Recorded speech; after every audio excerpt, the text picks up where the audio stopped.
এই যুগে এসেও মানুষ টাকার অভাবে চিকিৎসা করাতে পারছেন না।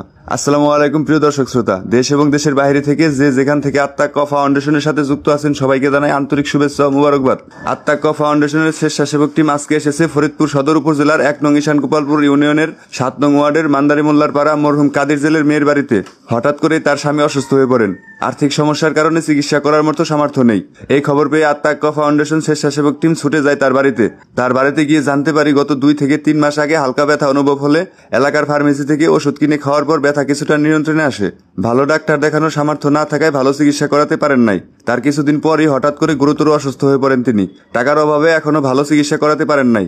আপনাদের সকলের আর্থিক সহায়তায় সাপোর্ট পেলে খুব শীঘ্রই আত্মাক ফাউন্ডেশন এই অসহায় ব্যক্তির চিকিৎসার দায়িত্ব নেবে ইনশাআল্লাহ। আত্মাক ফাউন্ডেশনের সকল সদস্য এবং মুসলিম ভাই বোনদের দৃষ্টি আকর্ষণ করছি, আপনারা আপনার সামর্থ্য অনুযায়ী এই অসহায় ব্যক্তির পাশে এসে দাঁড়ান। আল্লাহ রাব্বুল আলামিন কুরআন মাজিদে বলেন যে একজন মানুষের জীবন বাঁচায় সে যেন পুরো মানব জাতি বাঁচালো। সূরা আল মাইদা আয়াত 32। তাই আসুন যিনি আপনাকে সৃষ্টি করেছেন তার খুশির জন্য হলেও সামান্য কিছু দানের মাধ্যমে অসহায় মানুষের পাশে দাঁড়ায়। মানবতার কাজে এগিয়ে আসুন, আত্মাক ফাউন্ডেশনের সাথে